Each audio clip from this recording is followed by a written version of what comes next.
Please pray with me. More of you, O Christ, less of me. More of you, O Christ, less of me.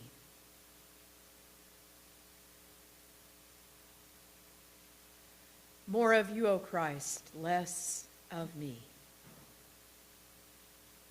May the words of my mouth and the meditations of all our hearts draw us closer to you, O God, our rock and our Redeemer. Amen.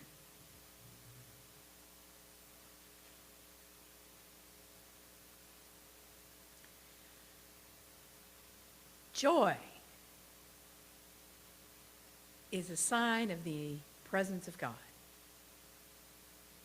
an infallible sign. In other words, you know, the old song that said, you'll know that we're Christians by our love, by our love. Maybe it really should be by our joy. By our joy. God save us from grumpy Christians. It might mean that they've made something other than God their God. Or, as Anne Lamott says, you know you've created God in your own image when God hates all the same people you do. In other words, God doesn't hate. God wishes joy. And that's a huge statement to make. Because the Bible is not necessarily a joyful read. In fact, I remember in seminary, we were encouraged, if you hadn't already done so, to read the Bible cover to cover. And one of my colleagues thought, oh, well, great. If I'm going to do that, I'm going to read it to my child. They didn't get very far. They didn't get very far when they decided that maybe not all of it is G-rated, even PG-rated. In fact, a lot of it is more horrible than most of us can handle as adults, although it's important to understand those difficult, challenging, violent things, because guess what? That's the human story. And if you want to learn, you cannot avoid looking at the human story in all of its complexity. Some of you know that one of the reasons I love praying the Psalms is that the Psalms have everything. There is joy, there is praise, but there is also knock the teeth out of their mouths, thank you very much. There's vengeance. There's a desire for retribution. Fortunately, the Psalms lead you to ask God to do that and do not say, I'm going to do it myself. And so it's a truthful prayer. I wish, oh God, you would smite them, please, because what they're doing hurts me. It hurts people I care about. It's painful. It might be evil, even. But I'm going to turn it to you, God, because it's not my job to go around being the righter of all wrongs. That is not to say that to be silent in the face of injustice is okay. Some of us are called to be prophets, and we're going to have to say some things. But the moment that we pick up weapons and we start to mete out justice on our own, it's not okay. So I know you're all thinking, so is she about to say Luigi? And how does that have anything to do with the Magnificat and joy? Well, I don't know about you, but I have been watching people be quite joyful about an assassination. Luigi Mangione, whose name everyone knows, and the name of this healthcare CEO, partly because they always refer to him as the healthcare CEO, as opposed to by his name, Brian Thompson.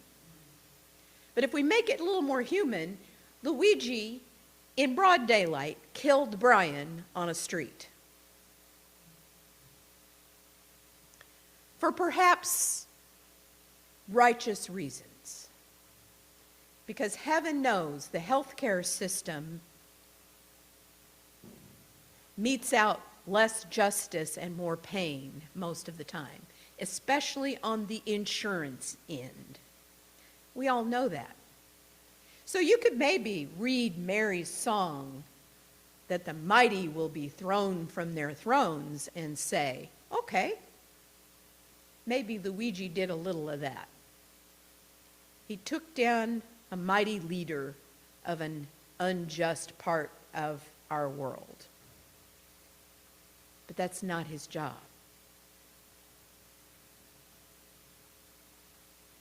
God does that. But Mary, in her prayer here, does not fail to say that a world of justice and equality is the world that God has designed. Tim, I loved that you talked about how joy sort of bends the shape of your own consciousness. And I like to think that in our words, when we speak words of joy, when we speak words of love, when we speak words of peace, maybe we too bend the shape of the collective consciousness a little. But ultimately, God is the meter out of vengeance and praise. And Mary's clear on this point. It's not Mary's job. It's Mary's job to be willing to carry the presence of God in her very body. Because the incarnation is the most important part of the Jesus story for me. That Jesus becomes like us. That God decides, I don't know what else to do with these humans. They don't seem to get the point. So perhaps if I send part of myself in their form, I can figure out what it is that makes them so fearful and so violent and so not what I had in mind. And when you think about the idea of the holy becoming flesh, then we have a way to reach towards the holy that is not abstract, but is concrete. It's in our very souls. And the proof is in the pudding. Joyce, I think you're exactly right. When the joy shows up at the end, the spiritual practice has worked.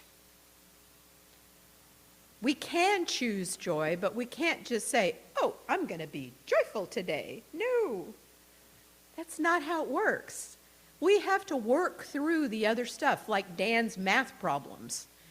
We have to sort of struggle with the numbers until we can finally reach that place.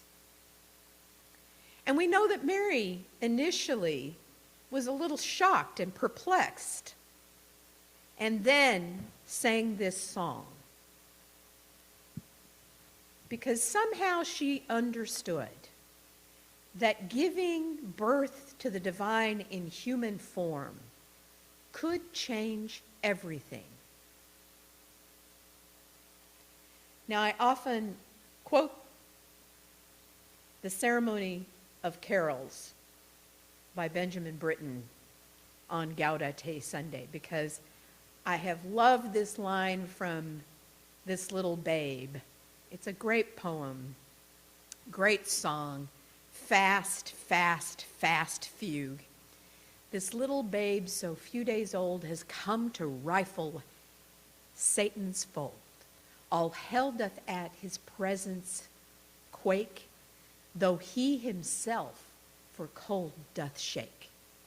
For in his deep disarmed wise, the gates of hell he will surprise. And the final line, if thou wilt foil thy foes with joy. If thou wilt foil thy foes with joy, flit not from this heavenly boy. And of course, at Christmas, who doesn't love a baby? Babies often make even grumpy people smile. Even grouchy people smile at babies. Babies can overwhelm you with joy, especially if they happen to be a grandchild. Babies have joy on their lips even when they're angry, hungry, upset. They're still sort of joyful even when they're upset. There's just no guile in them. So my invitation is to do the practices you do, but to notice joy. Notice joy in other people. Notice joy in the world. Notice how joy can overwhelm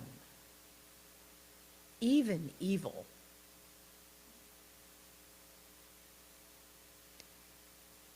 During the election, a whole lot of people said, finally we have some joyful candidates. And it would be easy to say, well, the joyful ones didn't win. Fear won yet again. But the truth is the joy has to be persistent and pervasive. When joy is persistent and pervasive, then the possibility of change arises.